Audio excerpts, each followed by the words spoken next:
Bíblia, então, Êxodo, no capítulo 28. E eu quero que você leia comigo o versículo 36, 37 e o começo do 38. Diz assim: também farás uma lâmina de ouro puro, e nela gravarás como a gravura de um selo. Outra versão diz de um sinete. Santidade ao Senhor. Você pode repetir essa frase comigo? Diga: santidade ao Senhor. Fala para o irmão ao seu lado: santidade ao Senhor. Outro irmão, para não fazer acepção de pessoas. Versículo 37. Pô-la-ás e um cordão azul, de maneira que esteja na mitra, bem na frente da mitra estará. Estará sobre a testa de Arão. Eu quero compartilhar com vocês algo, querido, que há cerca de 12 anos atrás, Deus falou comigo e foi o dia assim que me caiu a ficha. Talvez essa foi a palavra que pela primeira vez me fez conseguir conectar esses dois assuntos, santidade e ministério. Eu quero falar, querido, sobre o que a santidade vai produzir, não só na sua relação com Deus, mas no seu ministério. Porque muitas pessoas têm caminhado dentro de uma visão de engano, de que a santidade é importante na minha relação com Ele, mas não no meu ministério. E isso é um grande engano, querido. Porque o que nós temos aqui no livro de Êxodo é Deus pela primeira vez na existência, na história da humanidade, oficializando o ministério. Até então as pessoas aparecem sacerdotes. Você não vê ninguém sendo ordenado, consagrado, estabelecido. Você não vê Deus dando as regras. Até então os patriarcas levantam seu altar, sacrificam quando, onde, como querem. Mas a partir de Moisés, Deus estabelece uma casa, a maneira de servir dentro da casa, como seria a vida do sacerdote, a maneira como ele iria se conduzir. E é a primeira vez que Deus começa aqui a estabelecer padrões e Ele oficializa o ministério e o funcionamento do ministério.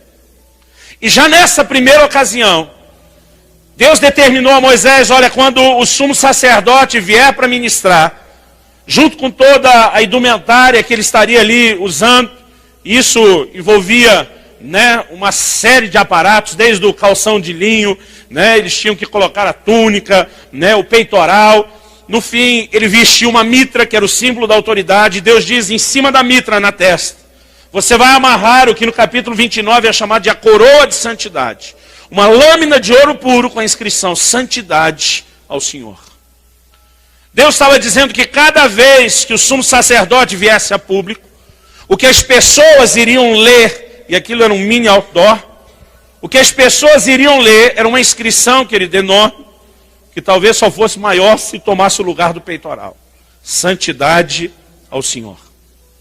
E o que eu entendo que nesse texto Deus está dizendo, que eu amo a tipologia bíblica, como alguém que tem um ministério de ensino, eu gosto de pegar os detalhes, mas hoje eu não tenho nem tempo para mexer nesses detalhes. Por que Deus mandou que fosse amarrado, como ele diz aqui no versículo 37, com um cordão azul, o porquê na testa? Eu creio que há toda uma simbologia nisso. Mas eu quero chamar a sua atenção para o fato de que Deus espera dos seus ministros santidade. Você pode dizer amém? Essa é uma das marcas que Deus diz: eu quero que quando o ministério vier a público, ele venha com essa marca. E Deus estava dizendo: eu espero isso de vocês. Mas quando ele mandou usar essa inscrição para que todos lessem, ele estava dizendo: eu quero criar neles, os que serão servidos pelo seu ministério, uma visão e uma expectativa de que vocês sejam santos ao Senhor. Então Deus está dizendo: não só eu espero de você isso, mas eu quero que as pessoas olhem para vocês e esperem isso de vocês. A força do ministério, querido, ela não é tanto determinada pela sua habilidade de funcionar nos dons e fazer o que tem que ser feito, como é determinada por Deus a força da liderança, querido.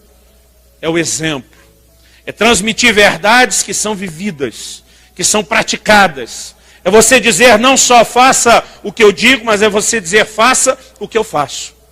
Porque nós vivemos, querido, numa época onde, talvez mais do que nunca, mesmo a geração de ministérios, ela não chama mais a responsabilidade para si. O tempo todo a gente ouve a frase, né, de alguém dizendo a alguém, olha, não olha para o homem, olha para o Jesus. Você tem que dizer isso quando não tiver mais ninguém em pé. Porque Paulo dizia, seja meu imitador, como eu sou de Cristo. Ele dizia, camarada, viva a vida cristã como eu vivo. Vem atrás de mim, você vai chegar lá. E diz, eu estou imitando Jesus. E eu, assim como Jesus é um referencial para mim, vou me colocar diante de você como um referencial. E talvez, querido, um dos fundamentos do ministério, que tem a ver com a maneira como vamos viver essa vida de santidade, seja hoje um dos assuntos talvez menos pregados e ensinados, principalmente para aqueles que têm um chamado ao ministério ou já estão exercendo o ministério. Então, antes de falar sobre esse texto em si, eu quero dizer para você como perto de 12 anos atrás, Deus explorou alguns questionamentos que eu tinha, algumas dúvidas que eu tinha. Eu conheci, depois de ter sido cheio do Espírito Santo, eu procurei me aproximar de ministérios, com aquela visão interesseira que o pastor Jamal pregou. Irmão, você só não pode rasgar o manto, como Saul fez com Samuel. Mas tem que ficar esperando cair e pegar. Tem que estar de olho no manto. Eu comecei a me aproximar de pessoas porque um dia eu ouvi alguém dizer, olha, se você quer ser uma águia, junte-se às águias. Se você quiser ser uma galinha, fique com elas. Porque com o tipo de pessoa com quem você se relaciona, isso vai afetar muito aquilo que você vai ser e alcançar. Então eu tomei uma decisão. Eu quero me aproximar das águias. Então nós procurávamos pessoas que estavam em evidências pelo fazer. Hoje em dia, querido, a expectativa das pessoas, eu acho que está pior do que a nossa. O pastor Raulison disse, eu não sei se não foi no Casadoc do ano passado, que nós olhávamos para os homens de Deus, quando éramos meninos, com o chamado, e nós queríamos ter o que eles tinham em Deus. A nova geração hoje olha para nós, e eles querem ter o que nós ganhamos com o nosso ministério. Já não é mais nem o que nós temos em Deus. A coisa está pior do que nunca. Mas na nossa limitação, naquela época, eu olhava para alguns ministérios que estavam fazendo e eu comecei a me aproximar. Eu quero ser usado por Deus como esse cara é, eu quero aprender com ele. E querido, eu levei um choque muito grande, porque eu nasci e cresci numa igreja tradicional, né, que a ênfase dele sobre o Espírito Santo era quase como se ele tivesse sido sepultado junto com o último dos apóstolos.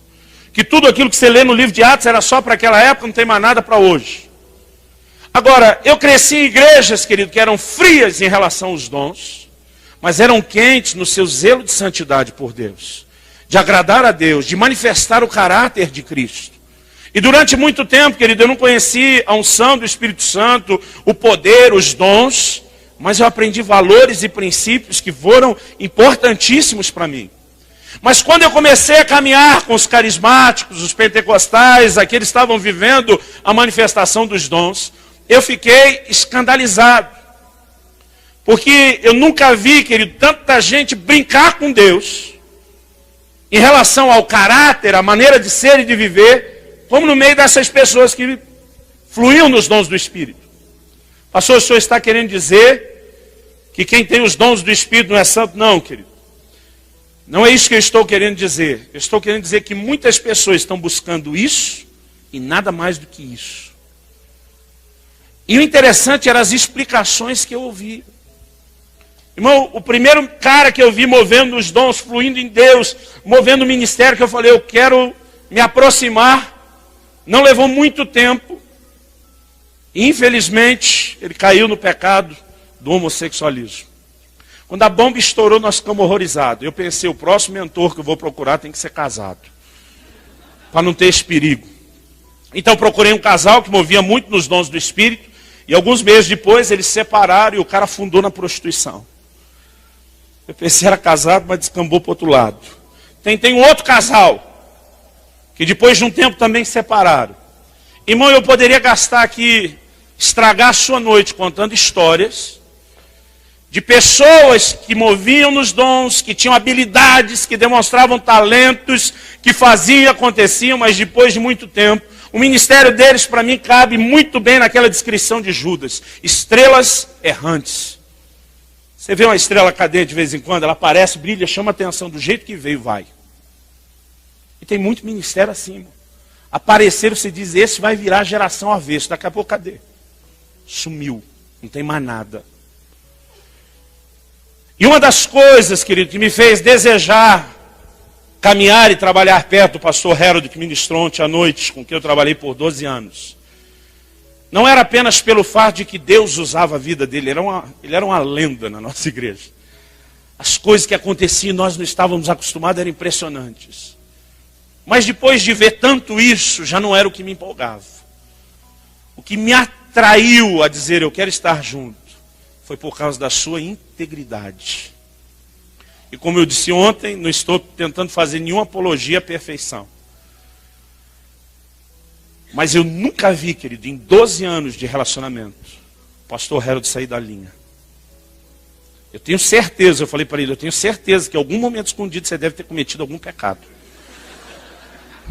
Eu falei, não pode ser desse jeito. Mas, querido, quando você relaciona e está ali perto, é lógico que as pessoas não são completas. Muitas vezes elas podem tomar uma decisão errada, mas estou falando, querido, de caráter, de integridade, de viver os princípios. Eu nunca vi, em área nenhuma da vida dele, nenhuma vez sequer, sair da linha. E o que me fez querer estar junto não era apenas mais os dons que estavam sobre a vida dele, mas dizer, não, eu quero ser como esse cara é, sério com Deus. Porque até então, querido, eu ouvia as explicações assim das mais diversas. Alguns homens de Deus que eu olhava de longe, admirava, e quando você começa a se aproximar, você começa a ver algumas coisas que te deixam com os cabelos em pé. E eu vi alguns dando todo tipo de desculpa. Eu vi um pastor uma vez numa reunião com os obreiros dizer, olha, o negócio é o seguinte, quando vocês vierem para o culto, eu não quero nem saber como estão, subiu ao altar, vai ter que fazer acontecer, vai revelar, vai profetizar, vai fazer isso, vai fazer aquilo, e botando assim a pressão, eu quero resultado. Ele disse para a equipe, a primeira vez que eu subi para o púlpito, brigado com a minha mulher, eu achei que um anjo ia puxar a espada e me matar. O fim da conversa era mais ou menos assim, como não matou, vai do jeito que tiver. E eu fiquei olhando e disse, não pode ser verdade. Outra vez, eu vi 2 ministérios, eram sim ícones na cidade na época, mas se tornaram essas estrelas errantes, que aparece e some. Eram gente que você dizia, cara, se o avivamento estiver vindo, deve ser por esses 2. E se encontraram de 2 ministérios diferentes. E daqui a pouco aquele grupo está conversando, eles decidem, vamos sair jantar junto. Eu não sei da onde e nem como isso aconteceu, mas chamaram e convidaram o Orelha Seca junto. E lá vou eu. Eu aprendi, querido, quando você está com gente que andou mais, feche sua boca e aprenda. Eu gosto de falar. Mas quando você está com pessoas que andaram, eu gosto de ficar quietinho e diz, vamos ouvir. E eu não abro minha boca, eu estou assim, só prestando atenção nas conversas, e eu vejo uma conversa desses 2. Eu falei, esses 2 conversando, vai relampejar hoje, vai ser unção para todo lado. E um diz para o outro, meu amigo, nós não podemos ensinar ao povo o que é a graça de Deus. Eu estou pensando, como não? Aí um deles diz, é verdade, porque o dia que eles entenderam o que é a graça, eles vão deitar e rolar. Irmãos, na época eu não tinha assim uma bagagem bíblica profunda para entrar no debate, e eu creio que nem faria isso se tivesse. Não naquele momento, não naquela circunstância. Mas eu pensei, que conceito de graça é esse? Quando a Bíblia diz que onde abundou o pecado, superabundou a graça, a Bíblia não está dizendo que a graça de Deus é uma tolerância para você fazer o que quer. Pelo contrário, a Bíblia diz em Tito 2, que a graça se manifestou salvadora a todos os homens. Para quê? Ensinando-nos que, renegadas as paixões e as impiedades mundanas, sirvamos a Deus no presente século de forma sóbria, justa e santa. A graça não é algo para eu me apegar e dizer, então posso fazer o que quiser, deitar e rolar, no fim tem perdão, está tudo certo. A graça nunca foi isso, querido, nunca será isso. Mas o problema é que um daqueles 2 estava literalmente deitando e rolando. E ele se escondia atrás daquilo, é porque eu entendo a graça. E eu não posso ensinar para eles no nível que eu vivo, porque senão eu vou estragá-los também. Eu ouvindo aquelas coisas, eu ficava tão horrorizado. Eu vi um pastor defendendo a ideia de que santidade é importante na sua relação com Deus. Fruto do Espírito é para você poder relacionar bem com Deus. Mas se você vive ou não vive o fruto do Espírito, isso não muda em nada o fato de que você vai movendo os dons na hora de tocar as pessoas. E ele usava aquilo como se fosse um argumento assim, então não importa como estamos, vamos fazer acontecer. Eu vi um outro pastor dizendo, olha, ficam dizendo que alguém não pode ser usado em pecado, mas não é verdade. Esse pastor falando. Porque Jesus disse que alguns um dia vão estar diante dele, vão dizer em teu nome profetizamos, curamos enfermos, expulsamos demônios. E Jesus diz, apartai-vos de mim, vós que praticais a iniquidade. E ele falando, Jesus não falou que eles não foram usados de verdade. E disse que eles tinham pecado, mas não negou o fato de que realmente profetizaram, curaram enfermos, expulsaram demônios. E ele usando aquilo como uma doutrina, se eu tiver em pecado, eu também vou fazer acontecer. E minha vontade era agarrar no pescoço do camarada e dizer, mas você não ouviu o que Jesus disse? Que depois que você funcionar nos dons desse jeito, ele vai dizer, apartai-vos, eu não vos conheço.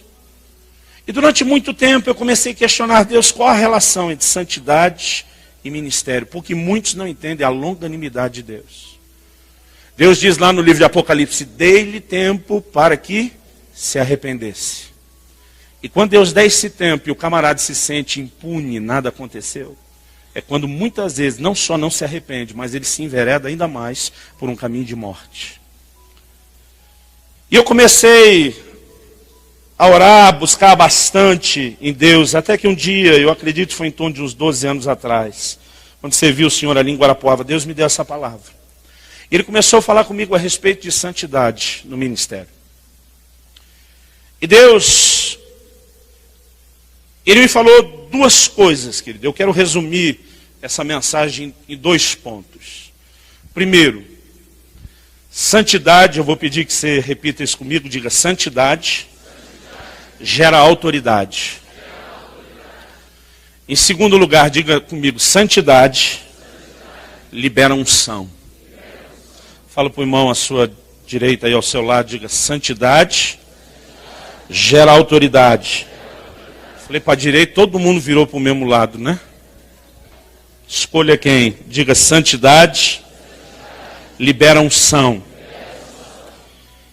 Eu comecei a entender, querido, que o grande propósito de Deus em que possamos viver a santidade dentro do ministério não é apenas para agradá-lo na nossa relação com Ele, não é apenas para não escandalizarmos os pequeninos. Meu irmão, Jesus disse, olha, se você for escandalizar um desses pequeninos que me serve, era melhor você amarrar uma pedra de moinho no pescoço e se lançar na profundeza do mar. Quantos aqui entendem na sua teologia que o suicídio é um pecado complicadinho? Paulo escreve aos Coríntios e diz, se alguém destruir o templo do Espírito, o corpo, Deus o destruirá. E nós acreditamos, querido, nisso nós estamos lá de acordo com a igreja romana, que é um pecado sem saída. O camarada suicidou, não tem mais volta, não tem conserto. Agora Jesus disse, se você for escandalizar meus pequeninos, era melhor você ter suicidado. Então ele está dizendo, você não vai só se perder, você vai ser tão julgado depois de perdido, que você ia desejar ter se matado antes de fazer essa besteira. E quando você começa a olhar sob esse prisma, querido, a responsabilidade é muito grande. Alguns ficam olhando para o ministério só como se ele fosse um privilégio. Eu acredito que é um privilégio, o ministério é uma honra. Eu não suporto ver pastor reclamando do ministério. Quase como se o dia que Deus chamou estragou a vida dele. A Bíblia diz, ninguém toma para si essa honra, a não ser aquele que é chamado por Deus. Então o ministério é uma honra, querido. É um privilégio enorme. Quantos podem dizer amém, por favor? Agora, não é só um privilégio. É uma baita de uma responsabilidade. E nós precisamos entender que a santidade, querido, é importante não só por causa de eu e Deus, não só por causa daqueles que eu não vou escandalizar, mas a santidade, querido, na sua vida vai afetar profundamente os resultados do seu ministério. Eu quero começar falando do fato de que santidade gera autoridade. Abre sua Bíblia comigo em Zacarias, no capítulo 3, enquanto você localiza o texto. Eu quero compartilhar, eu comecei muito cedo no ministério, muito cedo mesmo. Com 15 anos de idade eu fui cheio do Espírito Santo, eu já comecei a evangelizar, pregar, né, trabalhar com as equipes de evangelismo nas ruas. Aos 18 anos de idade, querido, Com 18 para 19 anos de idade, eu deixei o emprego no banco onde eu trabalhava na época e eu já me dediquei integralmente ao ministério. Com essa fase, 18 para 19 anos, foi quando eu comecei a viajar junto com o pastor Harold. E nós gastávamos muito tempo, todos os dias, trancado com Deus, orando, tendo esse tempo de comunhão, de oração. E eu acredito que isso foi uma alavanca que trouxe uma liberação da unção, dos dons. E mais até por conta daquilo que Deus fazia do que o que a gente pregava. Porque muita mensagem que eu preguei nessa época, eu teria vergonha de trazer isso a público hoje. As portas foram se abrindo. E a gente começou a viajar, né? E era uma média de 2, 3 cidades por semana. E aquele mover de Deus, aquela coisa. E desde esse início, querido, eu comecei a perceber que havia lugares, quando depois que o culto terminava, eu tinha uma sensação de, parece que não aconteceu tudo que era para acontecer. E aquilo era tão forte que me trazia uma angústia. Eu dizia, Deus, tanta gente foi salva, tanta gente foi curada, tanta gente foi cheia do Espírito Santo, tivemos arrependimento, teve libertação, teve isso, teve aquilo. E eu cheguei a pensar, numa certa ocasião, que eu é que estava sendo exigente demais. Mas, por outro lado, eu pensava em algumas reuniões, onde nem foram reuniões tão grandes, nem aconteceu tanta coisa, eu saía com um senso de realização enorme, com aquele sentimento de que tudo que Deus queria fazer foi feito. Então, eu dizia, não pode ser só meu nível de exigência, porque em algumas reuniões com bem menos eu estou satisfeito. Mas durante muitos anos eu não conseguia entender por que às vezes havia a sensação de aconteceu e às vezes havia a sensação de não aconteceu tudo que era para acontecer. E eu orei muito tempo por isso, querido. Eu orei por pelo menos uns 4 anos em cima dessa questão. Até um dia Deus me pegou de surpresa e disse, hoje eu quero lhe fazer entender por que você tinha esse sentimento. Irmão, pensa num cara que ficou cheio de expectativa. 4 anos pedindo a resposta. Eu disse, é hoje. Ele disse, porque nessas reuniões onde você sentiu isso, que aconteceu tudo que era para acontecer, e nas que você sentiu que não aconteceu tudo que era para acontecer, é porque justamente aconteceu ou não aconteceu o que era para acontecer.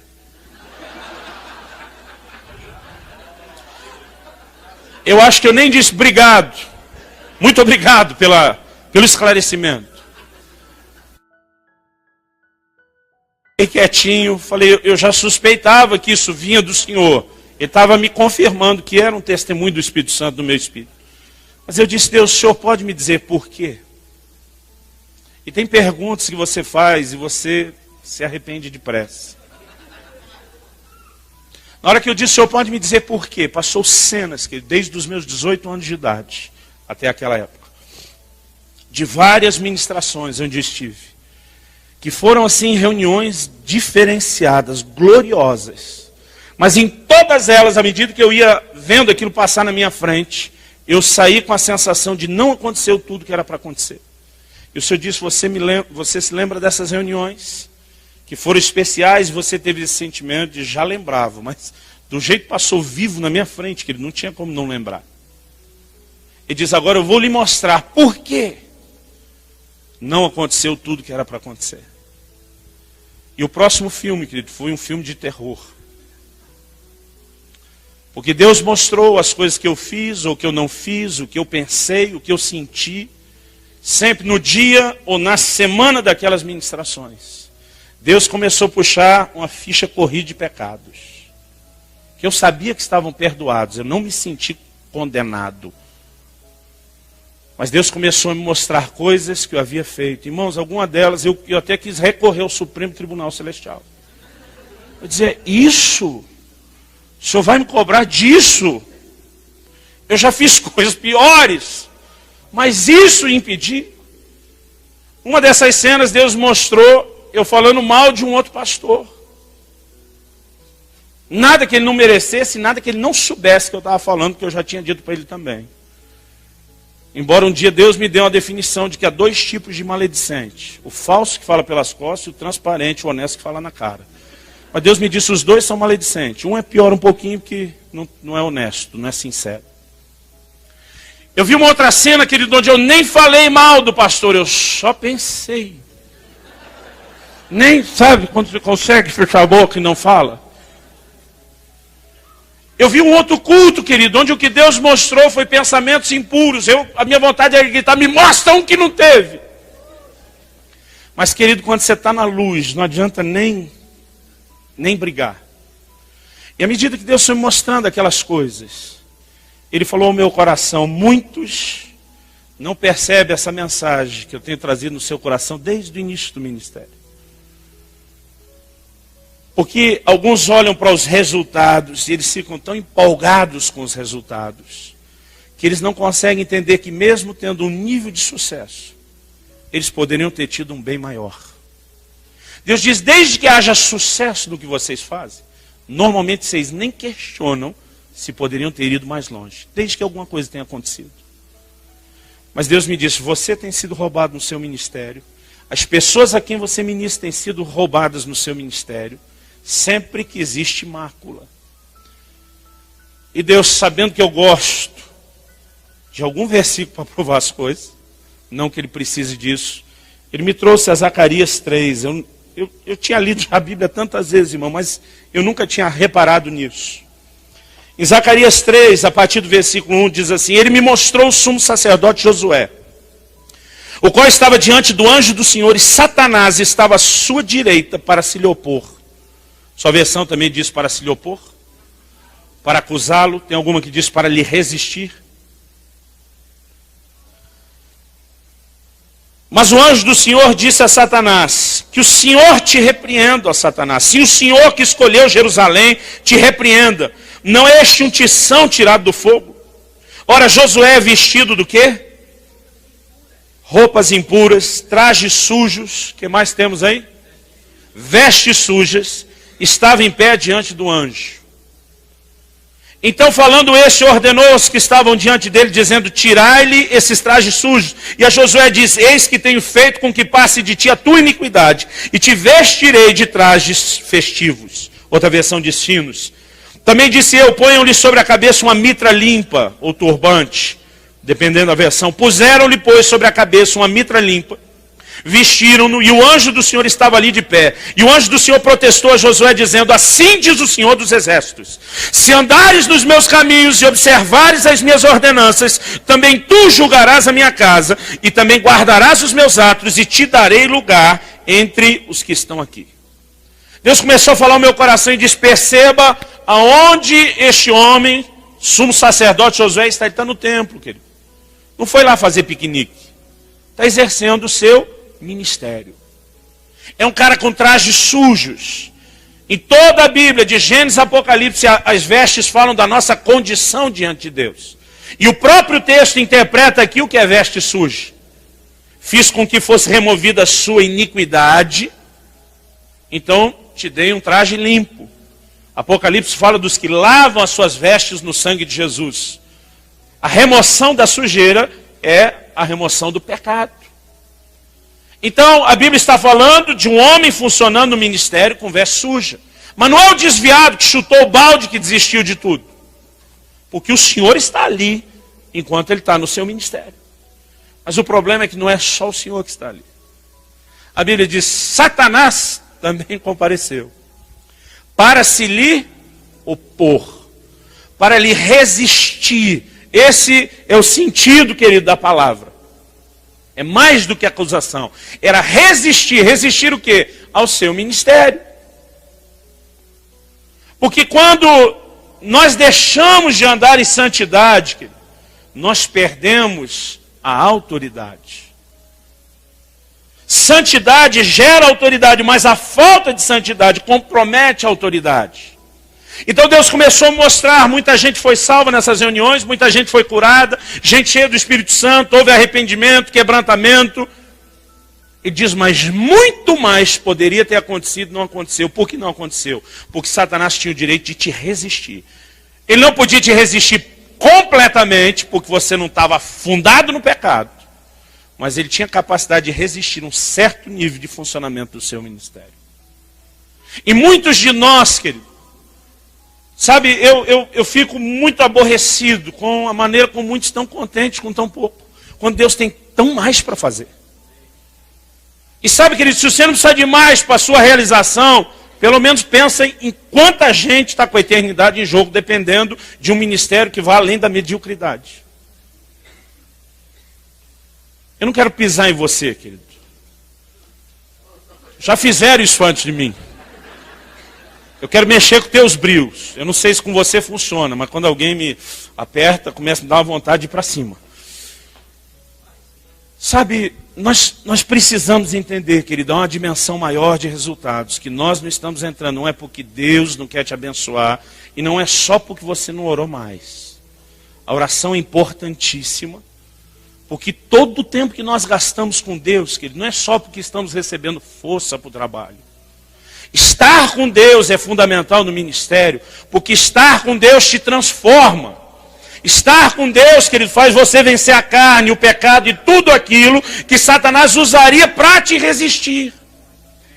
E Deus começou a falar comigo sobre como santidade gera, querido, autoridade no reino espiritual. Isso é importante.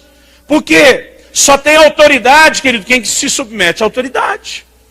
A Bíblia diz lá, todo crente gosta de citar Tiago 4,7. Resistir o diabo, ele fugirá de vós. Digo, pera, não é só isso. O texto diz assim, sujeitai-vos, portanto, a Deus, e então depois resistir o diabo, e ele fugirá de vós. A autoridade que eu tenho para resistir o diabo depende da minha sujeição a Deus. Porque a expressão da minha autoridade no reino espiritual, ela está condicionada ao quanto eu sou submisso à autoridade. Aquele centurião romano entendeu isso. Mateus 8. Ele diz para Jesus, eu sou homem sujeito à autoridade. E tenho homens sob a minha autoridade. Mas ele não diz só, eu tenho gente sob a minha autoridade. Ele diz, eu sou homem sujeito à autoridade. Então eu digo a esse vai, ele vai. Digo a esse vem, ele vem. Digo a esse faz isso, ele faz. Irmão, se você conhece a cadeia de comando militar, você sabe que o sargento, por exemplo, tem voz sobre o cabo e o soldado, enquanto ele está debaixo do tenente e dos que estão acima dele. Se ele quebrar a cadeia de comando para cima, os de baixo não tem que respeitá-lo. Então não adianta você simplesmente dizer, não, eu vou exercer aqui como sargento, autoridade sobre esse cabo soldado, mas você não submete ao tenente. Ou o tenente em cima de você não obedece à voz do capitão, do major. O major está acima do capitão ou abaixo? Acima, né? Ou do coronel. A autoridade é algo, querido, que vai fluindo através da cadeia de comando. E se existe submissão daqui para cima, existe autoridade daqui para lá. Então aquele homem falou para Jesus, o senhor nem precisa entrar na minha casa. Ele está dizendo, eu entendo um pouquinho de autoridade, você tem autoridade. Então ele diz para Jesus, só fala uma palavra, meu servo será curado lá onde está. Porque ele entendia. Agora, querido, quem não está sob a autoridade não consegue exercer a autoridade. Atos 19, os filhos de servo, exorcistas ambulantes. Diz, nós vos esconjuramos em nome de Jesus a quem Paulo prega. O demônio diz, conheço Jesus e sei quem é o Paulo. Irmão, eu gosto de saber isso, que o inferno me conhece. O inferno te conhece. Eles dizem, eu sei quem é esse camarada, pelo tanto dor de cabeça que ele me dá. Só que o que o demônio jogou na cara dos filhos de servo? E vocês quem são? Porque, querido, não é só usar o nome de Jesus. Ele estava usando o nome de Jesus. Ah, é a autoridade do nome de Jesus que expulsa. Não é só a autoridade do nome de Jesus. O nome de Jesus na minha boca é eu, submisso à autoridade dele, posso usar o nome dele. Usar o nome como uma fórmula, querido, não funciona. Não é uma fórmula mágica. Não é o tipo de abracadabra evangélico. Você falou, acontece. Há momentos, querido, que você nem precisa dizer em nome de Jesus. Pedro diz, Enéas, Jesus Cristo te dá saúde. Há um momento que você está tão debaixo da autoridade que você sabe que o representa. E você fala por ele e acontece. Quando muitos de nós nos condicionamos a dizer, não, tem que ser desse jeito, tem que terminar em nome de Jesus. E alguns, se não der o amém na oração, meu filho, quando bem mais novo, um dia ele falou, pai, eu estou toda noite sim orando até dormir. Só que eu estou incomodado com uma coisa. Quando é que eu falo amém? No dia seguinte, a hora que eu acordo?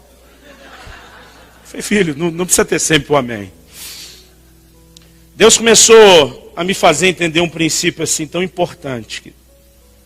Vamos olhar para Jesus, que é o nosso modelo de ministério. Qual a primeira coisa que Jesus precisa quando ele vem a público exercer seu ministério? Ser cheio do Espírito Santo. Fala para o irmão ao seu lado, sem o enchimento do Espírito Santo, nem se atreva a querer o ministério. Jesus diz, fique em Jerusalém até que, ele está dizendo, não move o pé, criatura, sem o enchimento do Espírito.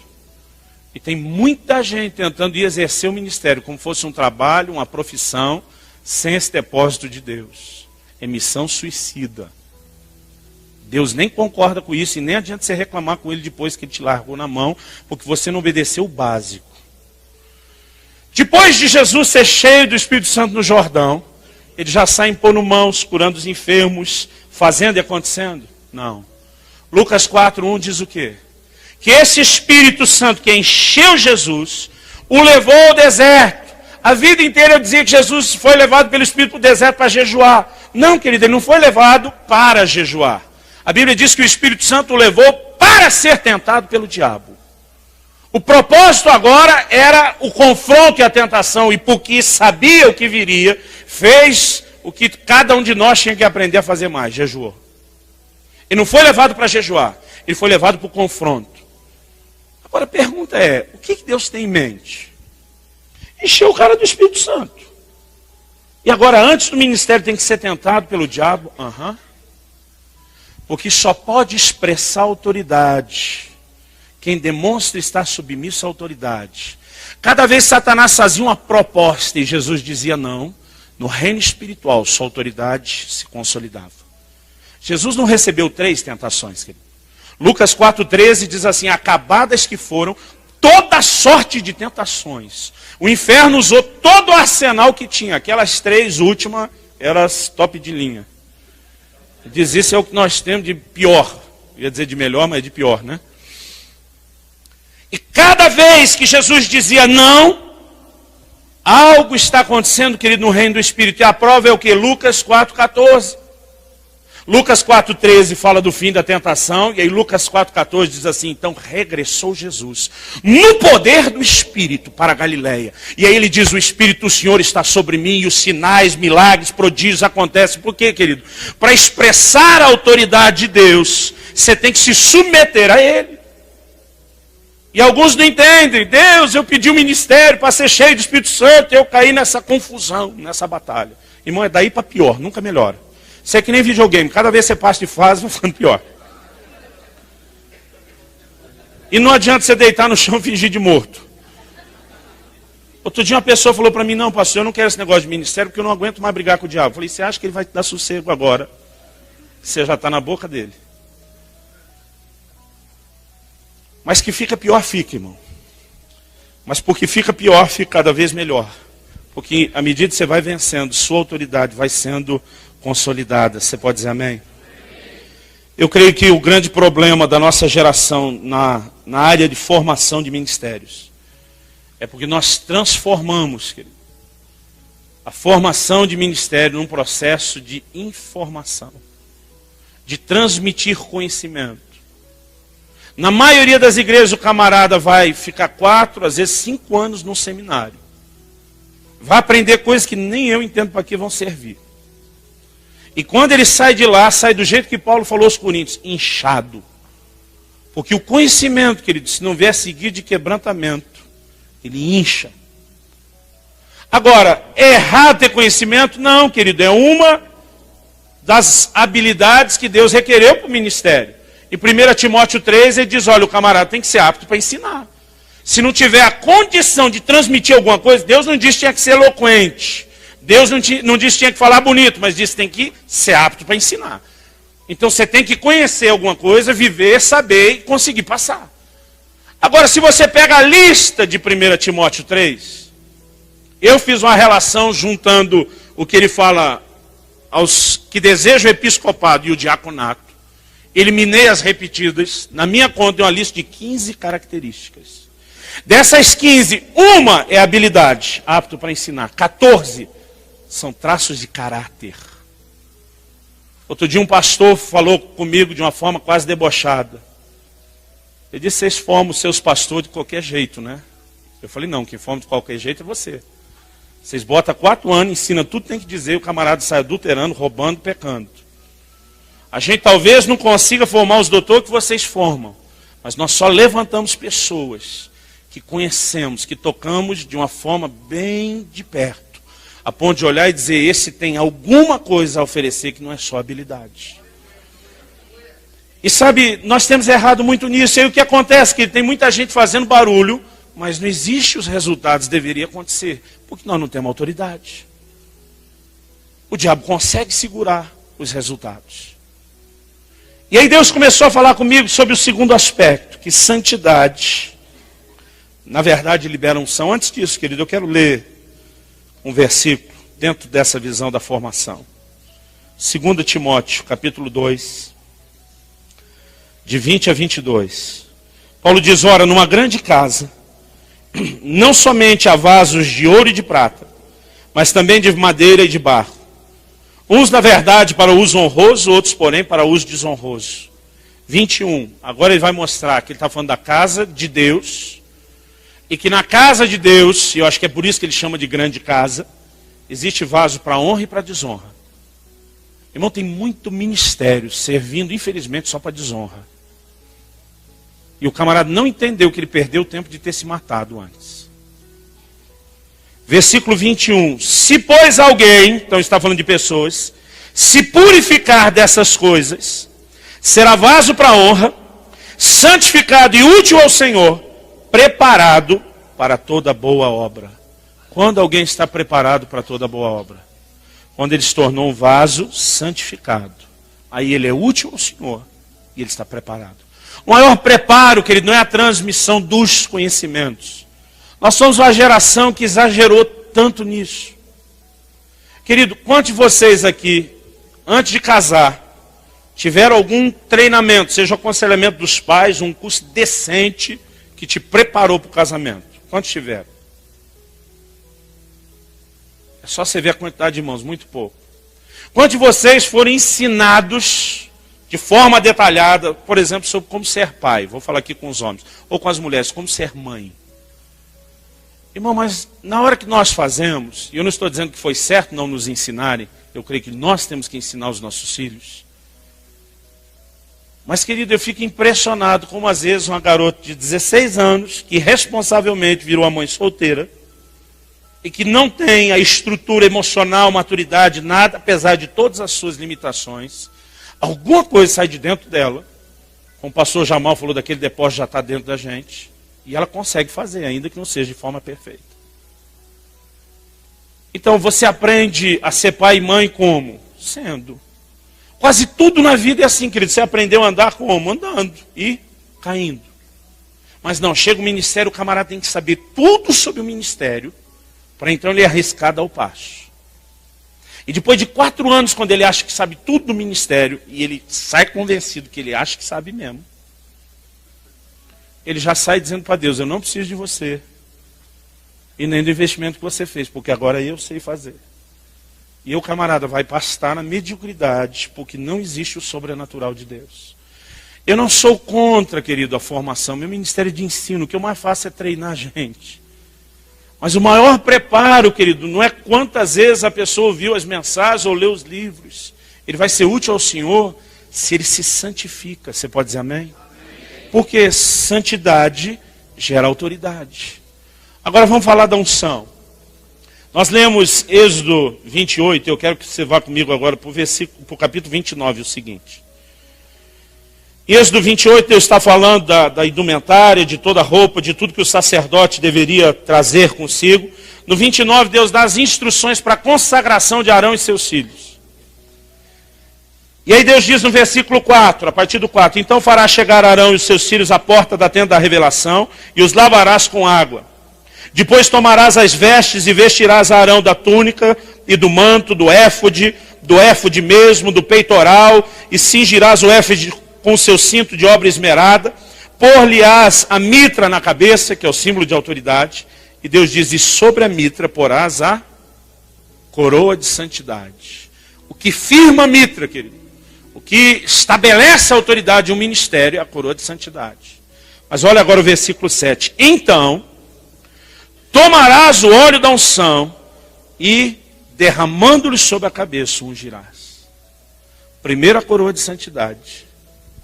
Então, faz muito tempo que eu fugi da escola, mas eu entendo esse então. Depois disso, só depois disso, agora que colocou a coroa de santidade, olhe na cabeça do camarada. Querido, eu quero que você não entenda isso de forma errada. Não estou dizendo que unção é prêmio por bom comportamento. A igreja precisa parar de tratar Deus dessa forma. Que bênção, qualquer coisa boa e maldição é sempre prêmio por bom ou mau comportamento, como se Deus tratasse a gente feito esses treinador de cachorro. Fez certo biscoito, não fez jornal nele. E eu creio que nós temos sido muito roubados por essa mentalidade. Então, querido, não estou dizendo que você tem que merecer a unção. E quando eu estou falando de unção, querido, eu não estou falando apenas de receber o Espírito Santo. Você não tem que ser santo para receber o Espírito Santo. É o Espírito Santo que vai te fazer santo. Amém? Agora, a unção, querido, aquela autorização para você prosperar, para você conquistar, para você representar Deus, ela depende do seu compromisso com Deus. E a unção, querido, ela é liberada. Jesus foi cheio do Espírito Santo no Jordão. Mas quando ele regressa, depois do deserto, ele vem no poder do Espírito. São duas coisas bem diferentes. Agora, querido, o Espírito do Senhor está sobre ele. Ele se apresenta na sua cidade e diz, lê o livro do profeta Isaías, o Espírito do Senhor está sobre mim. E diz, hoje se cumpriu essa profecia. Ele não diz 40 dias atrás. Diz, hoje, vencido esse ciclo, a unção está sobre mim.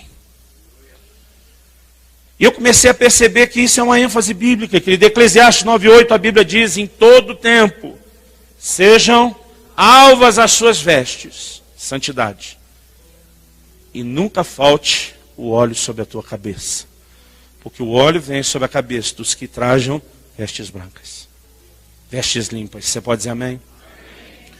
E eu começo a perceber na Bíblia, querido, como isso é algo forte. Em 1 Tessalonicenses, capítulo 4, o apóstolo Paulo fala algo muito interessante dentro dessa visão. Ele começa, vamos começar no versículo 3. Ele está falando sobre santificação.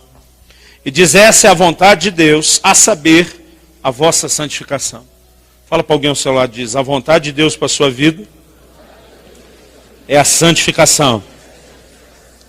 Então ele diz, falando entre santificação, ele diz, que vos abstenhais da prostituição, que cada um de vós saiba possuir o seu vaso, o seu corpo em santidade e honra, não na paixão da concupiscência, como gentios que não conhecem a Deus. E diz, ninguém iluda ou defraude nisso a seu irmão, porque o Senhor é vingador de todas essas coisas, como também antes vos dissemos e testificamos. Porque Deus não nos chamou para a imundícia, mas para a santificação. Nenhum problema de entender isso, amém? Agora o versículo 8. Portanto, quem rejeita isso, não rejeita ao homem, mas sim a Deus, que vos dá o seu Espírito Santo. Eu sempre li esse texto como se Paulo estivesse dizendo, olha, se você rejeitar o que eu estou falando, não é a mim o homem, o pregador que está rejeitando. Você está rejeitando o Deus que mandou essa mensagem e que para poder estar em comunhão com você precisa da sua santidade. Só quando eu pensava no rejeitar Deus, nós sempre somos assim 880. Então eu pensava assim, bom, camarada, não quer pecar, está chutando balde, desistindo de tudo. Irmãos, eu estou no ministério pastoral, pregando há mais tempo. Mas no ministério pastoral vai fazer 17 anos. Lidando com gente, tocando pessoas. E o que eu tenho visto ao longo da caminhada é que a maioria das pessoas que tropeçaram nessa área, dentro da igreja, que foram vencidos pela imoralidade, a maioria não chutou o balde no sentido de dizer, Deus, eu não te quero mais.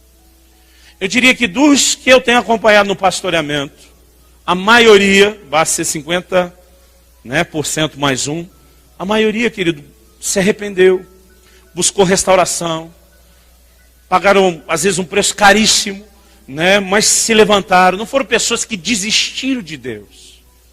Eu dizia, mas o que é esse negócio de rejeitar Deus? Era uma rejeição só temporária ali, agora está tudo certo.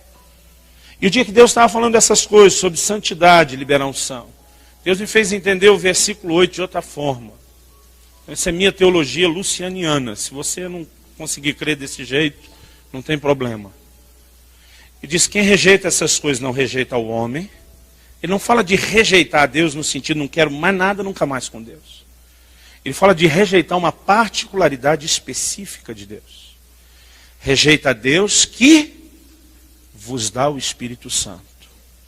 Ele não está falando de gente que colocou Deus para longe, que não seria restaurado, ou que Deus não receberia de volta, mas que no momento em que cometeu aquele pecado, ele estava fechando um canal específico do Deus que libera sobre nós o Espírito Santo. Ele estava trancando a liberação da unção sobre a sua vida.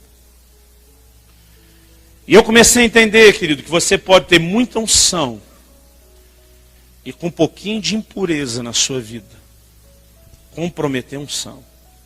A santidade é importante não só para liberar a unção sobre nós, mas nós precisamos andar em santidade para que a unção que já foi liberada não seja comprometida. E Deus falou comigo isso comigo em cima de Eclesiastes capítulo 10. Eu me lembro de uma noite que eu tinha viajado pregar em outra cidade do estado, aqui do Paraná. Eu tinha que voltar, na época estava morando e servindo a Deus ali em Guarapuava. Eu tinha que voltar para o domingo ministrar. Mas no sábado à noite, enquanto eu estava ali antes de dormir orando, já durante o dia, mesmo antes desse momento, eu comecei a ter uma suspeita profética de que a mensagem que eu tinha preparado desde o início da semana, eu estava escalado para pregar no domingo, não era a mensagem que Deus queria que pregasse. E eu já entrei naquela luta, eu falei, Deus, o Senhor deixar para falar isso só no sábado. Eu desde segunda, orando, te buscando, me preparando, achando que estava no caminho certo, o Senhor não me deu nenhuma dica, só no sábado. E eu ainda iria ministrar no culto à noite, depois teria uma reunião com os líderes. Depois dessa reunião com os líderes, eu ia para a casa do pastor tratar algumas coisas com ele, e eu sabia que ia dormir tarde. Consequentemente, indo dormir tão tarde na madrugada, a gente não conseguiria levantar tão cedo. E eu já sabia que seria impossível nos deixar sair antes do almoço. Então na minha cabeça estava tudo cronometrado, nós almoçamos, pegamos a estrada, eu vou chegar em cima do culto. E eu não tenho tempo de hoje para amanhã para preparar nada, a não ser aquilo que já está pronto. Então eu comecei a orar e dizer, Deus, se não for isso, o Senhor tem que me socorrer de um jeito bem depressa. Porque eu não vou ter tempo, e eu não posso deixar de fazer o que eu vim fazer aqui, e eu não tenho tempo para preparar outra coisa. Então antes de dormir eu comecei a apelar em oração. Falei, o Senhor fala tanto em sonho com a minha esposa, podia falar comigo também. A sensação que eu tenho, irmão, é que o meu sistema de vídeo ele vive em pane, só funciona o áudio.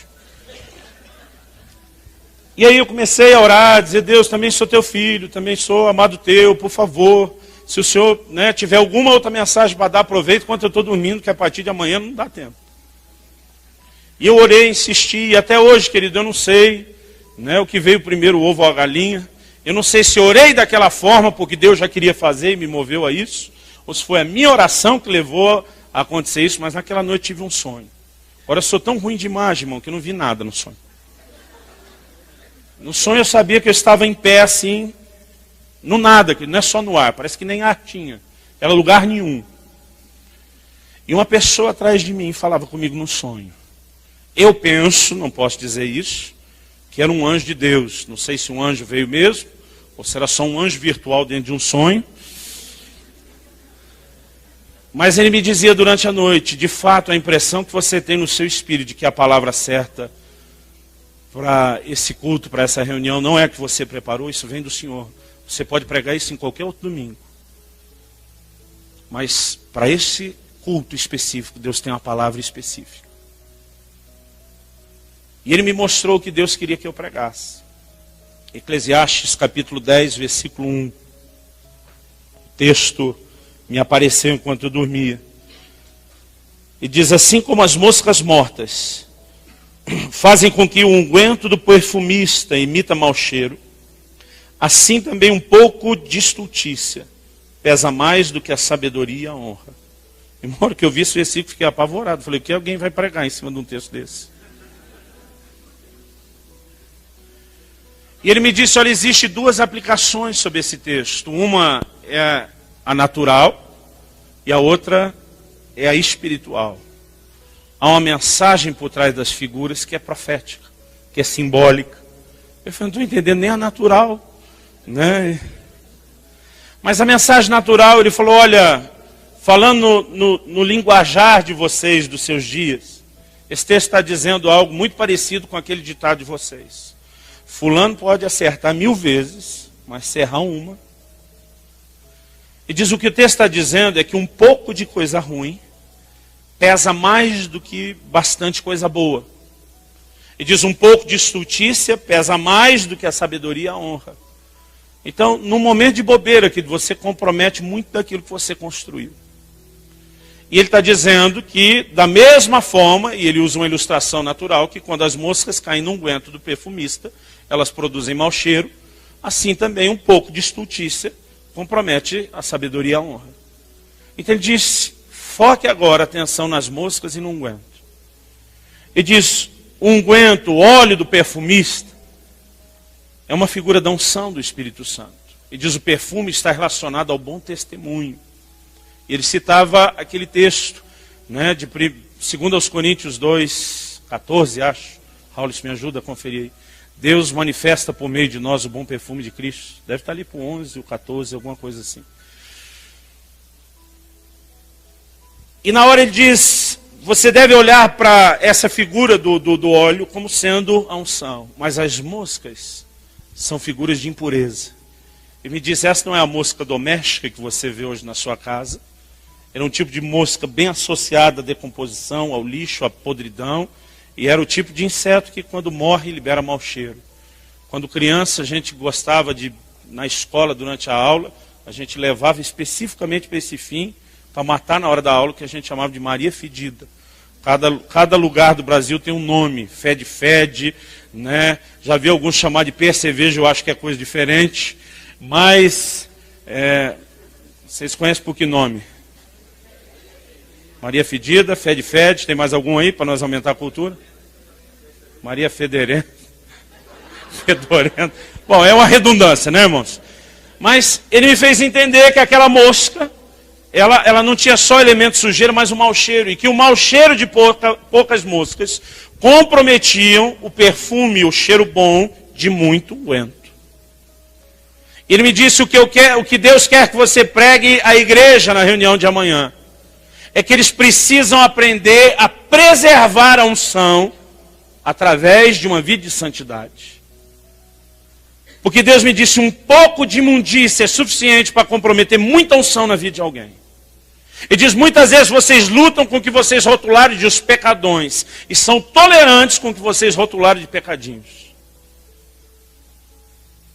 E Deus falou comigo de uma maneira muito clara. E na hora me fez a pergunta, ele diz, a essência da sua mensagem depende de responder essa pergunta. Por que as moscas caíram no unguento? Isso é uma questão de lógica.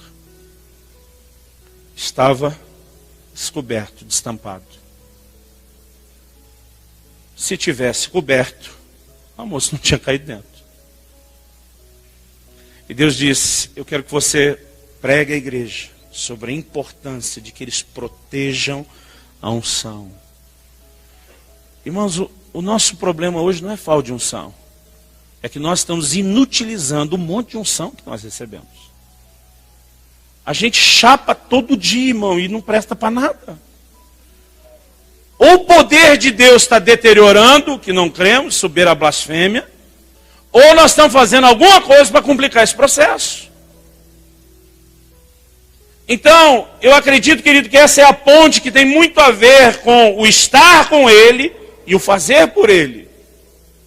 Porque não adianta tentar fazer sem estar lá, porque a gente sai já impotente. E também não adianta estar lá e não usar nada disso. Mas nós precisamos entender como uma coisa vai afetar a outra. E o problema de muitos de nós que entendemos o senso de missão e propósito é que às vezes a gente perde essa capacidade de se manter lá. E a gente tem que conseguir equilibrar essas coisas. E durante aquele sonho, Deus me disse, eu quero que você dê uma ilustração para que eles não esqueçam a sua mensagem. E Deus disse, você vai contar a história daquilo que aconteceu com você e seu primo. E eu vi a cena toda na minha frente, era uma coisa assim já acho que enterrada no meu subconsciente. Eu não me lembro se eu tinha 12 ou 13 anos de idade. Meu primo era um ano mais novo. Se eu tinha 12, ele tinha 11. Se eu tinha 13, ele tinha 12.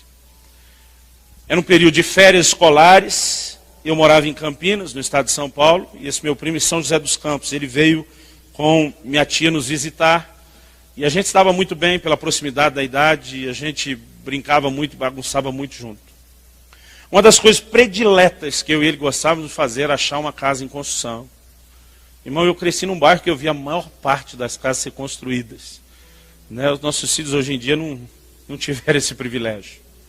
E brincar em construção para nós, tirando aquela parte que a gente tem vergonha de dizer, que era derrubar a parede que está a meia altura, né? Gerar desperdício para o dono.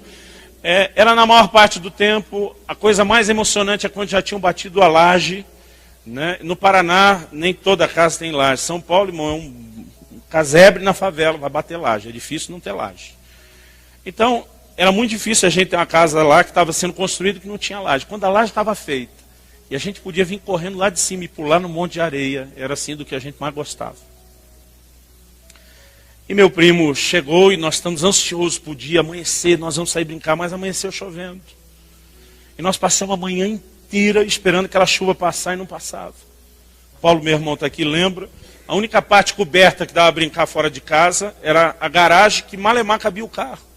Lembra aquela época que os pais da gente tinham o carro para sair no domingo, que ficava a semana inteira na garagem e a gente não podia brincar? Isso é revoltante, irmão. Você tinha que fazer garagem para os filhos, não para o carro. Mas aí estamos lá, a gente esperando, chegou o almoço e nada, e entrou a tarde nada, e imagina que 2 crianças de férias em casa, sem ter o que fazer, sem poder sair, a gente estava agoniado. Quando deu umas 4 da tarde, deu uma estiada. Na hora que deu a estiada, vamos sair, vamos sair. Meu primo corre para o quarto, bota um tênis, e ele volta amarrado no pé dele, um bamba. Lembra do bamba? Cano longo, imitando o All-Star, né? Porque era o All-Star da versão... Não era pobre, irmão, porque... genérica. Porque para nós, quem tinha...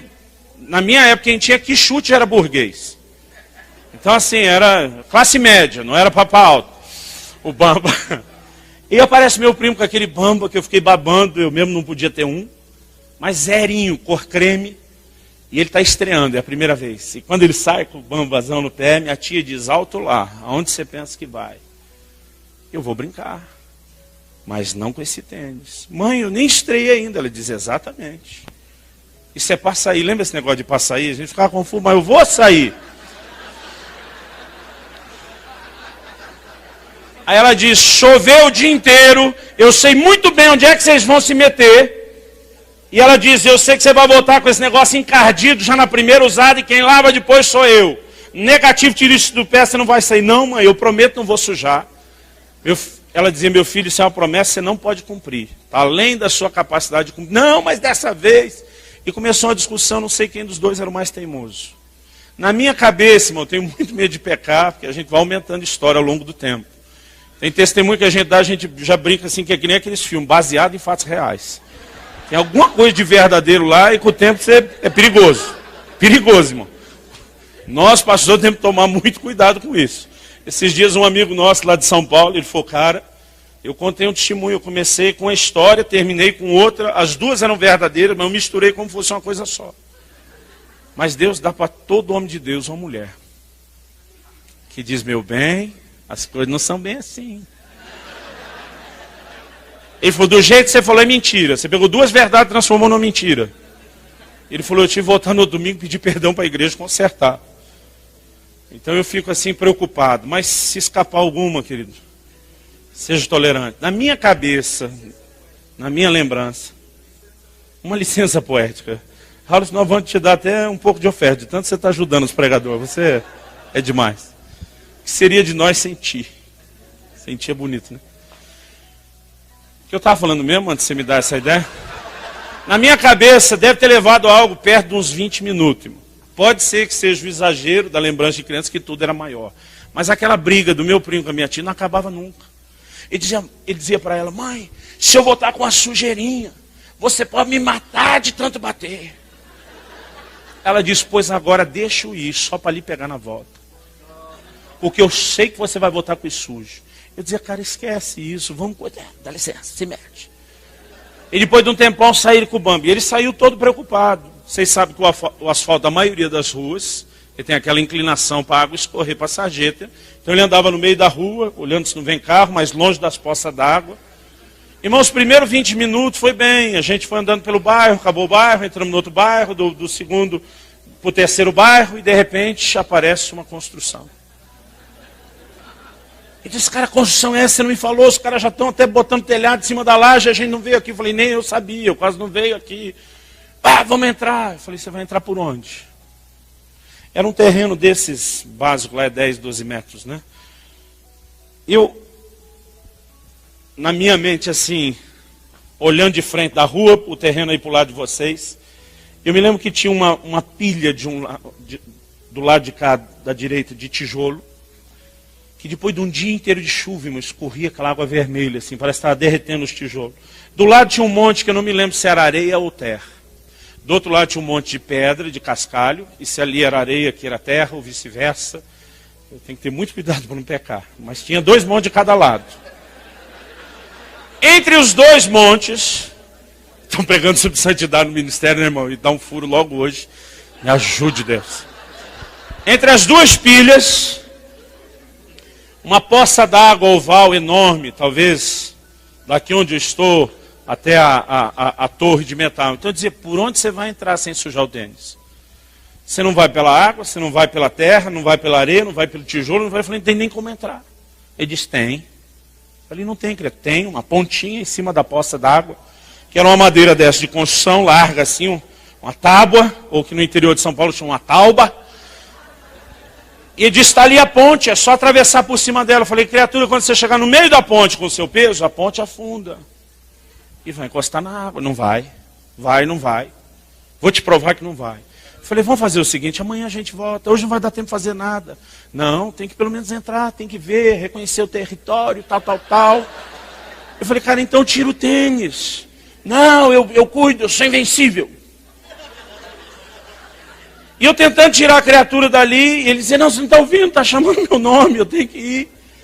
E lá vai o teimoso meu primo, e ele entra, ele vai pisando com muito cuidado na tábua, ele vai vindo pela pontinha, e ela começa a ir rangendo e cedendo com o peso dele, mas ela nem encostou na água. Chegou perto, mas não encostou na água, e ele passou para o outro lado. Não falei, entra. Eu falei, não vou. Ele dizia, mas você pode sujar o tênis, você não vai apanhar. Eu falei, mas não quero ser cúmplice dessa sua estupidez. Não vou. Vem, não vou. Ele diz, o que eu preciso para te convencer? Eu vou ir te buscar. Eu falei, não, já foi difícil você vir. Vê o que você tem que fazer. Já foi difícil você entrar. E depois você volta. Não, eu passei acho com muito cuidado. É por isso que você está duvidando da minha capacidade. Vou voltar andando normal. Eu falei, vê o que tem que ver. Vamos... Não, e lá vem ele. Ele passa agora normal, andando blam, aquele negócio balançando. A tábua encosta na água, chacoalha a água, mas não afundou. E ele chega do outro lado inteirinho. Vamos. Eu falei, não vou. Ele diz, vou passar correndo. Eu falei, cara, não seja burro. Quem vai apanhar é você. Eu não perco nada com esse negócio. Vou passar correndo, porque eu tenho que te mostrar, sou invencível. E ele sai, querido, ele vem correndo. Batendo o pé lá, aquele negócio chacoalhando, espirrou água. E era uma água marrom, barrenta. Espirrou água para todo lado. Não me pergunte como. Ele chega do outro lado, sem um pingo de sujeira no tênis. Ele já estava quase me convencendo que ele tinha superpoderes. E eu estou ali, boca aberta, vem, não vou. Então vou voltar pulando. Eu falei, não. Essa você não consegue. Vou, e lá vem. Meu primo. E quando ele pula bem no meio, irmão, aquilo afunda. Mas sumiu os 2 bambas para dentro da água. Quando levanta, quantos lembram que o bambo tinha 2 respiros do lado? Jorrava água vermelha ali pelo... Aí ele sai com aquele negócio imundo, a hora que a tábua levanta. Ele olha para mim assim, quase como fosse um acidente, diz, sujou. E eu não consigo entender, irmão, porque antes era o cara que estava andando no meio da rua para não pisar numa poça limpa. Ele diz, sujou. Aí ele olha para mim e diz, quer saber, já que sujou mesmo? E ele pula com tudo na poça d'água. Eu acho que ele queria espirrar água em mim, não sei por que ele pulou. Quando ele pula na água, meu primo literalmente desapareceu. Escafedeu-se. Superpoderes. Irmão, pensa num susto. Eu fico tentando imaginar o que vai ser o dia do arrebatamento. Puf, sumiu.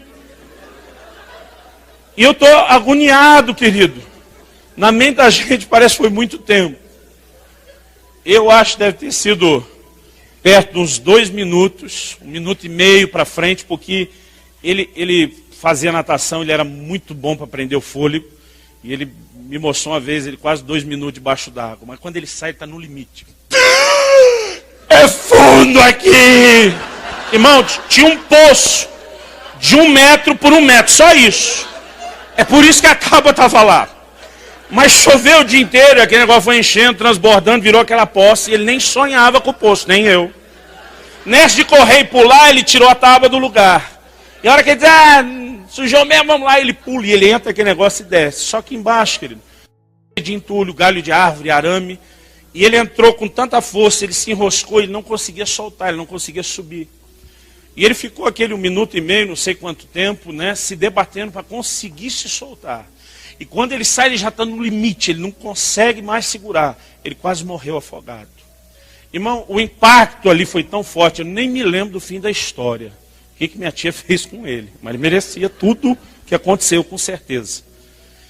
Nesse dia, muitos anos depois, Deus fala ao meu coração, o que aconteceu com vocês dois, naquele dia, foi profético. Eu falei, não, Deus... Me dá coceira esse negócio de que tudo é profético, não é para alguns. Eu falei, não pode ter nada de profético nisso. Ele disse, foi profético. Ele diz, a atitude que vocês dois tiveram diante dessa situação determinou a partir daquele dia como seria o curso da vida de vocês e o que aconteceria com cada um de vocês. Aquele anjo, real ou virtual do sonho, não sei, mas eu creio que era Deus falando comigo, disse, Satanás reivindicou a vida de seu primo aquele dia. Em cima da desobediência dele, queria afogá-lo e matá-lo. Eu lhe dei mais uma oportunidade. E por muitas outras vezes eu concedi oportunidades. E seu primo nunca parou de brincar com o perigo. Ele me ensinou, querido, em São Paulo, no metrô, passar a linha amarela de segurança, alinhar a ponta do tênis com o fosso, onde o metrô passa, ficar com o nariz bem alinhadinho à ponta do pé, na estação da Sé, quando naquele horário cheio, alguns não param para baldear. Eu perguntei a um funcionário do metrô uma vez, qual a velocidade? Uns 60 por hora? Ele falou, de 60 a 70, e diz às vezes 80 por hora. Não vão ficar só com 60 por hora. Aquele comboio de ferro passando a 60 por hora, a 2 dedos do seu nariz. E ali parado, ele dizia, isso é adrenalina de pobre. Dizia, rico que tem dinheiro paga para pular de bungee jump. Ele falou, o que é isso? Os caras pagam para passar medo, nós passamos medo de graça.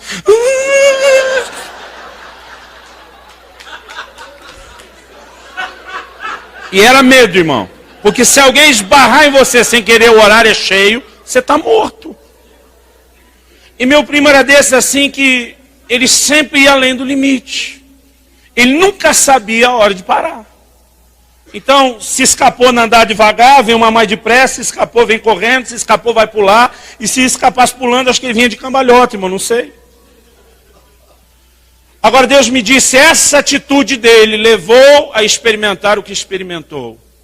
Quando ele tinha 18 anos de idade, um traficante colocou uma arma na cabeça dele, fez ele engolir 3 papelós de cocaína, que arrebentaram antes de ele conseguir chegar ao hospital com uma lavagem. Ele morreu de overdose. Enquanto isso aconteceu com ele, o diabo tentou tirar a minha vida. Eu tive um acidente de carro.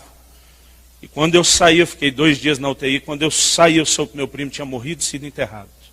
Eu nem podia ir ao enterro dele. Deus me disse, o diabo tentou tirar a vida de vocês dois no mesmo dia. Por que pôde levar dele a sua não? Vocês decidiram andar por caminhos diferentes. O anjo dizia, você podia sujar o tênis. Você não estava proibido. Mas seu senso de coerência não permitia que você se unisse ao que ele estava fazendo naquele momento. Não acho que eu fui santo, irmão. Mas Deus estava falando sobre escolhas. E ele disse, essa atitude te levou onde você está hoje, em Deus, no ministério, e sem que o inimigo pudesse tirar a sua vida. E a atitude e as escolhas dele, infelizmente, o levaram para além da minha longanimidade. Eu creio, querido, que nossas escolhas, elas afetam profundamente o nosso futuro e o nosso destino em Deus. Eu não sei se meu primo teve lucidez, tempo ele teve.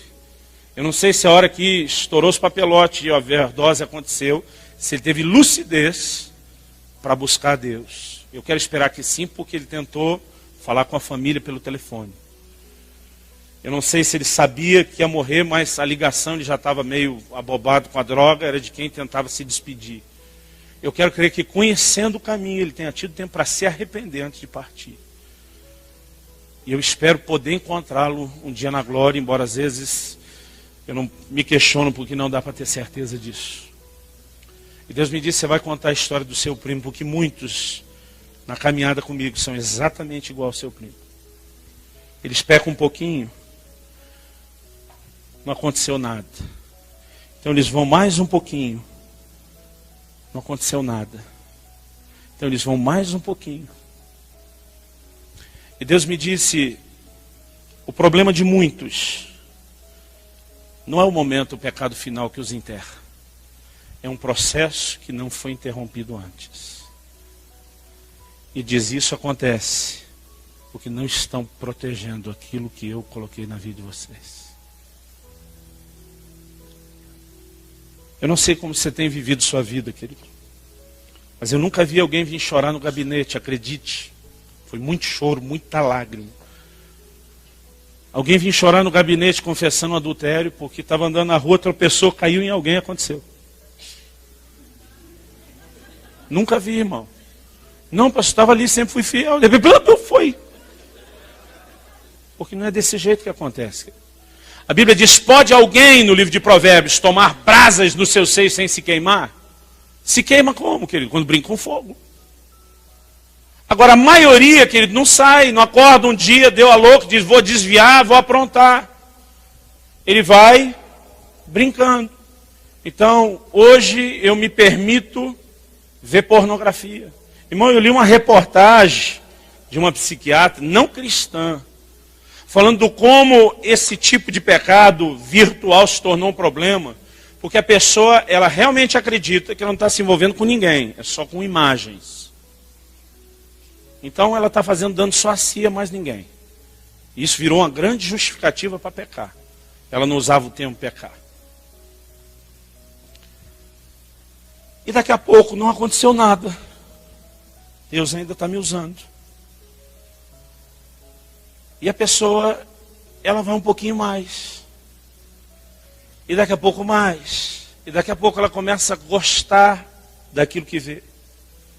E aí começa a querer trazer isso para o leito que devia ser imaculado. E querer tratar a sua santa mulher de Deus como fosse uma vagabunda. Desculpe, irmão, alguns maridos têm que ouvir isso. E sabe, querido, a impureza vai entrando, vai entrando. E daqui a pouco o camarada está na lama, afundou. E ele diz, sujou. A minha oração, querido, é que Deus traga temor à igreja. Eu não aguento mais ver pastores, missionários, não interessa o nível de ministério, homens, mulheres de Deus se enterrando na lama, vendendo sua primogenitura por um prato de lentilha. E a minha oração por muitas vezes a Deus tem sido, Deus, o Senhor é onisciente. Se a corda vai arrebentar para o meu lado, se o Senhor sabe que não vou segurar a onda, me mata antes, me leva antes. Porque é melhor o Senhor me levar salvo antes disso acontecer, do que fazer algo que seria pior do que eu mesmo me matar. A maneira como muitos de nós agimos, principalmente quando a unção vem, a gente começa a achar que a unção de Deus é um aval para qualquer coisa. E você quer saber, eu já tive momentos que me deixaram confusos. Eu me lembro de um culto, irmão, onde choveu curas e milagres. E eu sabia que eu tinha pecado antes de chegar lá. E eu falei, Deus, como é que o Senhor me usou desse jeito? Se essa mensagem que eu prego é verdadeira. Ele disse, você imagina o que poderia ter acontecido se você não tivesse feito isso? Mas o problema, querido, é que a gente esconde só no resultado que você enxerga. A gente não consegue contabilizar o prejuízo, porque nós não estamos enxergando, nós não estamos mensurando. E tem havido muita falta de temor. Querido, Casa de Zadok nasceu para levantar um grito de santidade ao Senhor, para os ministérios. Para dizer que não se sujeitar ao que Deus estabeleceu, tem seus dias contados. Deus vai remover do ministério. Irmão, haverá juízo nos próximos anos, foi declarado aqui. Deus vai fazer uma limpa na igreja. Agora, sabe qual é o problema? Muitos de nós que estamos aguardando a promoção, sabendo que muitos estão enterrando o que Deus deu, nós já estamos indo para lá comprometidos. Alguns de nós já estão achando que Deus vai limpar quem está por aí e colocar, porque nós somos melhores, irmão. A Bíblia diz, aquele que está em pé, cuide para que não caia. Ninguém está acima de qualquer suspeita. Nenhum de nós deixou de ser carne. A Bíblia diz, Elias era homem semelhante a nós, sujeito às mesmas paixões. Na tradução da Bíblia, na linguagem de hoje do pastor Luciano Subirá, diz farinha do mesmo saco. Nós precisamos andar debaixo do temor do Senhor. Precisamos resgatar muitos valores, querido, para proteger a unção. Mas eu creio que à medida que nos consagramos, Deus vai nos levar a um lugar de autoridade, a unção que vai trazer coisas espetaculares. Hoje, o odre não aguenta o vinho. Se Deus começar a fazer, querido, o que tem para ser feito, nós não estamos prontos. Paulo disse assim, Deus até me deu esse nível de revelação, fui o terceiro céu, aconteceu de tudo, mas para que eu não me exaltasse pela grandeza das revelações, me foi dado junto de presente um espinho na carne. Porque se você prosperar por fora, querido, sem prosperar por dentro, seu ministério será uma missão suicida, você vai se enterrar. Antes de completar 3 anos de um ministério itinerante, debaixo de sinais e prodígios, Deus disse, eu vou te parar, porque senão você vai se enterrar. Eu acreditava que Jesus iria tão rápido, querido, que não daria tempo nem de eu casar e ter filho. Tinha que fazer a obra de Deus que nem Jesus, em 3 anos e meio.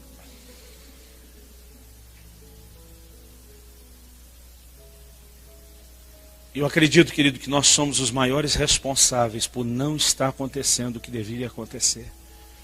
Porque quanto menos correspondemos com Deus, menos Ele pode fazer através de nós. Quando Jesus vai voltar, querido, eu, particularmente, doutrina minha, se não obrigado a acreditar, não acho que é uma data estabelecida. Deus, na sua onisciência, sabe, mas não tem o dia e hora que tem que ser. Deus sabe quando vai ser o dia e a hora. Quando que veio o dilúvio? Quando a arca estava pronta. Não, Deus disse que seria 120 anos. Não, você faz a conta, irmão. Aqueles 120 anos não tem nada a ver com o que Deus falou. Porque a Bíblia diz que Noé teve seus filhos no ano 500 da sua vida. Deus fala com ele depois dele já ter os filhos. E o dilúvio é no ano 600. Então tem que ser menos de 100 anos.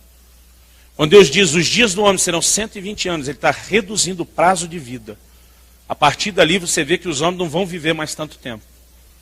E Moisés, que chegou nesse 120, que era o limite, escreveu e disse, é 70, quando muito 80. Baixou de novo. Quando que o dilúvio veio? Quando a arca estava pronta. Jesus disse que os dias da sua vinda serão semelhantes aos dias de Noé. Agora, será que ele já não podia ter vindo antes? Por que ele não veio, querido? Porque nós não terminamos esse negócio. Por que a gente não rende no ministério? Porque não temos compromisso com Deus. Eu não consigo imaginar, querido. Não consigo conceber na minha ideia. Eu dizer, Deus, vou dar 80%, 90% de mim para você. Eu li no livro do Sérgio Scataglini, uma ilustração que mexeu comigo. Ele diz, você beberia uma água, uma garrafa dessas mineral que você compra no mercado, de água mineral, onde viesse no rótulo 98% ou 99%, não me lembro, acho que 98% de água mineral pura, límpida e 2% de água de esgoto? Ele disse, você beberia uma água dessa? Ele disse, por que nós estamos dando para Deus isso? 90 e tantos por cento de santidade. Irmão, não tem outro caminho. Se você não quer trilhar isso, cai fora, desiste depressa. Porque se depois de estar lá, você pisar na bola, Deus vai dizer, era melhor você ter se matado antes. Algo tem que mudar. Mas eu creio, querido, numa geração que vai se submeter a Ele. Eu creio que é um remanescente que não dobrou seus joelhos e a boca não beijou a Baal. E é um chamado, um grito no coração de Deus, para que a gente possa corresponder com Ele. Você pode dizer amém? Eu quero te convidar a se colocar em pé.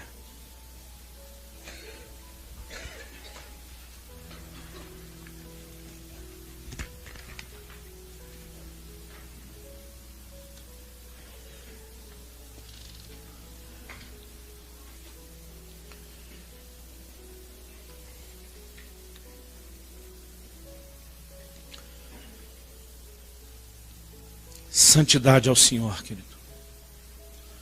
Não é o lema da relação com Deus apenas. É o lema dos ministros.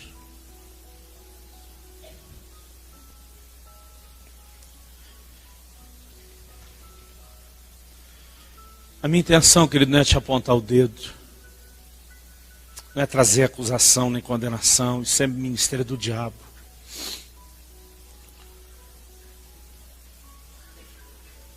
A minha intenção, querido, é debaixo de oração dizer, Deus, nos ajuda, através dessas verdades, a acordarmos, a despertarmos para como isso é sério. Querido, tem muito aventureiro no ministério. Eu encontro gente o tempo todo que trata o ministério, eu não consigo entender como. Outro dia alguém falou, pastor, agora que Deus te abençoou, que você é um cara conhecido, você podia abrir umas bocas aí para mim. Eu falei, irmão, boca para mim é lugar de droga, cara. Eu falei, se Deus não te abrir a porta, cara. E as pessoas vêm e dizem, não, eu quero o que você tem. E às vezes a vontade é cobrir de tapa, dizer, vá orar, seu miserável, feliz, vá buscar Deus, vá consertar sua vida, vá... Porque sabe que ele dá autoridade, unção, não é esse negócio, alguém botou a mão na minha cabeça, agora vai. Quando isso está acionado, associado aos mecanismos que você está praticando, normalmente funciona. Mas sem isso não. Um pastor amigo meu disse que um dia falou ao telefone, um ministério assim dos bambambam. Falou, amigão, nós estamos pensando em aí, estamos querendo... buscar uma unção, você botar a mão na cabeça da gente, eu falei, irmão, você quer só unção, não precisa nem vir aqui não. Ele disse, só você arrumar um tapetinho. Ele disse, tapetinho, como assim um tapetinho? Você ajoelhar nele todo dia, gastar bastante tempo aí com Deus. Ele disse, é bem mais fácil você pegar a unção do tapetinho do que de mim. Ele falou, cara, que vergonha eu passei. Eu falei, bem feito.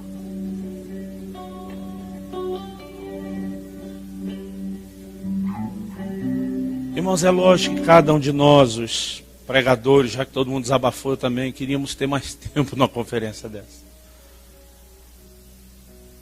Alguém disse que tinha que orar mais, mover mais nos dons. Irmão, isso está acontecendo em todo lugar, você pega lá. Eu amo as conferências do mover, mas sabe, nós temos que alinhar algumas coisas primeiro. É uma palavra, querido, profética, apostólica, não é só ensino. Deus está tentando botar ordem na casa. Porque o juízo, querido, ninguém se engane, vai começar pela casa de Deus. Um dia cada um de nós vai estar diante dele. Ele não vai só perguntar o que você fez. Ele vai dizer o que você fez com os meus pequeninos. Eu gostaria que nós orássemos a Deus. E terminássemos esse evento nos arrependendo diante de Deus. Talvez, querido, você esteja aqui e diga, pastor, não fiz nada de tão horrível. Mas, irmão, tem mosca demais caindo. Talvez não caiu nenhum urubu aí dentro. Ele nem cabe. Mas as moscas vão entrando e nós estamos nos tornando tão inoperantes, ferindo o coração de Deus, envergonhando o nome do Senhor, maculando a igreja. Meu Deus, isso tem que parar.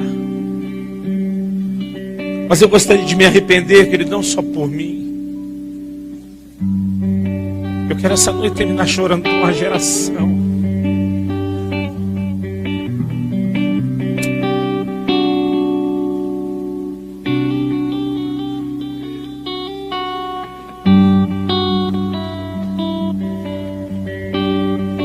Confira esta outra linda pregação, que pode tocar seu coração e inspirar sua fé.